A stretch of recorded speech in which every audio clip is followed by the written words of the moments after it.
और उसके नाचने के स्टाइल से मुझे लगता नहीं कि उसने दीक्षा ली होगी। अगर दीक्षा ली होती तो वो ऐसे नहीं नाचता। यहां पर भी अभी भी ऐसे लोग बैठे होंगे जिन्होंने दीक्षा नहीं ली होगी और धीरे धीरे एक एक दिन को गंवा रहे होंगे। हाँ, दीक्षा के नाम पे हमें याद आ गया, जितने भी अहमदाबाद में हमारे शिष्य हैं वो 25 तारीख को सुबह सब आ जाएं यहाँ 9 बजे, क्योंकि उनको 7 सूत्र देना है। 7 सूत्र वो हैं जिनका प्रत्येक शिष्य को पालन करना है और बहुत सूक्ष्म हैं, छोटे छोटे हैं। आप अगर इन 7 सूत्रों का पालन करेंगे तो आपको यमपुरी नहीं जाना पड़ेगा। ये हम लिख के उस पर साइन कर देंगे। और ये सिर्फ हमारे जो शिष्य हैं, दीक्षा जो उन्होंने ली है, उन्हीं को प्राप्त होंगे। अब बताओ, इससे बड़ी गारंटी कोई देगा? छोटे छोटे सूत्र हैं, उनको पालन कर लो, बच जाओगे। लेकिन जिन्होंने दीक्षा हमसे ली है उन्हीं को, और जो अभी कल परसों जिन्होंने दीक्षा ली है उनको भी मिलेंगे। तो जिनने दीक्षा ली है वो सभी लोग 25 तारीख को मॉर्निंग में 9 बजे पहुंच जाएंगे, और जो लेट आएंगे उन्हें नहीं मिलेंगे। ये सारा प्रोसेस 9 से 10 ही होगा। आप सोचे के बाद में पहुंच जाएंगे तो फिर नहीं मिलेगा। तो आप सब 9 बजे यहां पहुंच जाएं, और उस दिन तो संपूर्ण कथा भी है ना। तो आइए, सती मां ने नारद जी के कहने पर अपने गुरुदेव की आज्ञा का पालन करते हुए मां भगवती ने बहुत कठिन तपस्या की। महलों में रहने वाली राजकुमारी, महलों में रहने वाली राजकुमारी ने इतना कठिन तप किया कि पूछो नहीं। और उस तपस्या से देवता, नाग, नर, किन्नर सबको आश्चर्य हुआ। बाबा ने उन मां की परीक्षा लेने के लिए, मां भगवती की परीक्षा लेने के लिए सप्त ऋषियों को भेजा। और सप्त ऋषियों को जब भेजा कि जाके पहले विवाह हमने बिना परीक्षा के कर लिया था, तो अब की बार ऐसे नहीं करेंगे, अब की बार ढंग से परीक्षा लेके ही विवाह होगा। देखिए, पहले जब विवाह हुआ करता था ना, एक बात पूछी जाती थी, कौन से खानदान से है? क्या पूछते थे? कौन से खानदान से है? इसके परिवार में कोई घटना तो नहीं घटी ऊंच नीच वाली? क्यों? बोले अगर घटी होगी तो कभी न कभी असर आने वाली पीढ़ी में पड़ेगा। तो पहले दहेज की पूछताछ नहीं होती थी विवाह के लिए, पहले खानदान की पूछताछ होती थी। और हमने तो गांव में सुना था, आजकल शहर के लोग जो अपने आप को बहुत बड़ा मास्टरमाइंड मानते, पढ़ा लिखा मानते, वहीं ज्यादा व्यभिचार है।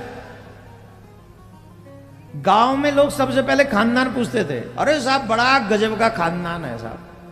अच्छा, बड़ा खानदान है? ये नहीं पूछते थे पैसा बड़ा है, खानदान बड़ा है? बोले हाँ, कर दो फिर भाई। बात वाले थे, वचन वाले थे। आजकल तो लोग वचन वाले हैं, ये जानते भी नहीं कि वचन भी रखना अपना। तो भगवान भोलेनाथ ने परीक्षा लेने के लिए मां पार्वती की सप्त ऋषियों को भेजा। और मां पार्वती से कहने लगे, देवी किनकी बातों में आ गई हो तुम? नारद की? तुम नारद की बातों में आ गई? अरे शंकर, उनका वो विचित्र रूप, अंग पे मृग चर्म है, भस्म है, जटाएं लंबी लंबी जटाएं, सांप लपेटे हुए गले में, नंग धड़ंग है, ऐसा भस्म लगाए हुए, ऐसा पति? अरे हमारी बात मानो, हम तुम्हारा विवाह नारायण से करा सकते, नारायण से। कितने सुंदर है, हमारी बात मानो। अब जितने भी शिष्य बैठे हैं उनको ये बात सुननी चाहिए। मां पार्वती ने जो जवाब दिया, उस जवाब को जितने भी शिष्य सुन रहे हैं उनको ये जवाब जरूर सुनना चाहिए, जरूर, अवश्य। मां भगवती ने एक बात कही, अगर आप पहले मिलते तो मैं आपकी बात मान लेती, परंतु अब आप मिले हैं और अब हम अपने गुरुदेव के वचनों को मिथ्या नहीं कर सकते, उनकी आज्ञा का उल्लंघन नहीं कर सकते। अब चाहे हमारा घर उजड़े, चाहे हमारा घर बसे, अब चाहे हमारे जीवन का कोई भी हाल हो, अब हम अपने गुरु के वचनों को झूठा नहीं होने देंगे, उनकी वचनों पर अविश्वास नहीं करेंगे।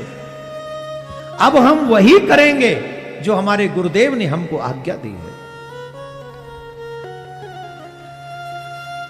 ये चेला लोग जितने बैठे ध्यान से सुनो, इस तरीके का विश्वास अगर आपको है अपने गुरुदेव में, तो भगवान आपसे दूर नहीं है, बहुत पास है। आप अपने आप से दूर हो, भगवान आपसे दूर नहीं। इस लेवल का विश्वास अगर है, मां पार्वती को कैसा विश्वास? हमारे यहां तो एक सेकंड में एक वीडियो देखते विश्वास बढ़ जाता है, दूसरा वीडियो देखते विश्वास घट जाता है, तीसरा वीडियो देखते तो हमारी जो श्रद्धा किसी और में हो जाती है, चौथा देखते तो फिर किसी और में हो जाती है, पांचवा वीडियो देखते ही सब पे से अविश्वास होके सीधे मदिरालय में पहुंच जाते सीधे। अब जब ज्ञान तुम्हें YouTube चैनल पे मिलने लगे, व्हाट्सएप पे मिलने लगे, फेसबुक पे मिलने लगे, तो तुम्हारी श्रद्धा कैसे टिकेगी? तुम्हारा विश्वास परफेक्ट नहीं हो सकता, हो ही नहीं पाएगा। चमत्कार देखोगे, भाग्य बदलवाओगे, कहीं भी पहुंच जाओगे, सबको सुनोगे, क्या होगा? क्या होगा? तुम्हारा विश्वास एक जगह टिकेगा ही नहीं, कभी नहीं टिकेगा। कभी इस पे, कभी इस पे, कभी ये कर लें कि वो कर लें, वो कर लें कि ये कर लें, ये चलता रहेगा और यही तुम्हारे पतन का मार्ग बन जाएगा। तुम्हारी श्रद्धा नहीं टिकने देगा। कभी राम जी में निष्ठा हो जाए, और राम जी वाले को सुन लो, राम जी में निष्ठा जगा देंगे। कृष्ण जी वाले को सुन लो, वो कृष्ण जी में निष्ठा जगा देंगे। अभी शिव पुराण सुन रहे हो, शिव जी में निष्ठा हो जाएगी। हनुमान जी वाले को सुनोगे, हनुमान जी में निष्ठा। देवी वाले को सुनोगे, देवी की निष्ठा। हमारे ब्रज में बड़े बड़े संत हैं, उनको सुन लो, वो वृंदावन में निष्ठा करवा देंगे तुम्हारी। निष्ठा तो एक में ही चाहिए ना, एक में चाहिए कि सब में चाहिए? बोलो, जोर से बोलो, जोर से बोलो। अगर निष्ठा एक में चाहिए तो गुरु के उस वचन को ब्लाइंडली फेथ करो। मेरे इष्ट ये हैं, मेरे सर्वेश्वर ये हैं, और मेरे गुरुदेव जो कहेंगे मैं वही करूंगा। मैं अपने गुरुदेव को सुनूंगा, गुरुदेव को देखूंगा, गुरुदेव के मंत्र को जपूंगा, गुरुदेव के तिलक को लगाऊंगा, गुरुदेव के तीर्थ में जाऊंगा, और जो गुरुदेव कहेंगे कुआं में गिर जा तो कुआं में गिर जाऊंगा। गुरुदेव कहेंगे कि बिहार जी में पहुंच जा, बिहार जी पहुंच जाऊंगा। गुरुदेव कहेंगे नदी में छलांग लगा दे, नदी में छलांग लगा दूंगा। और गुरुदेव कहेंगे भगवान की गोद में बैठ जा तो भगवान की गोद में बैठ। जिसका ऐसा विश्वास है उसे भगवान न मिले ये असंभव है, उसे भगवान मिलेगा ही। मां पार्वती की कठोर तपस्या का ही फल था कि बाबा शंकर प्रसन्न हुए, और बाबा शंकर को सप्त ऋषियों ने जाके बता दिया आदि आदि क्रम है, अब बाबा की बारात आ रही है। आइए, बाबा भोलेनाथ, क्रम तो बड़ा है लेकिन 7 बज रहे हैं, इशारा हो रहा है कि चलो जी कथा में बाराती आ रहे हैं, बाबा भोलेनाथ आ रहे हैं, भूत बावन भोलेनाथ तैयार हैं। आप 15 मिनट और बैठे रहेंगे। जो पीछे खड़े हैं देखो, फिर वही कर रहे हो आप। जो खड़े हो जाते हैं वो मेरे कन्हैया के, शिव के प्यारे नहीं हो सकते। तुम्हारे विवाह में कोई खड़ा नहीं होता, बाबा भोलेनाथ का विवाह है, सब बैठ जाइए। भूत प्रेत उन्हीं को परेशान करेंगे जो खड़े हैं यहां, जो बैठे हैं वो सारी बाधाएं दूर हर लेंगे बाबा भोलेनाथ आज। क्यों?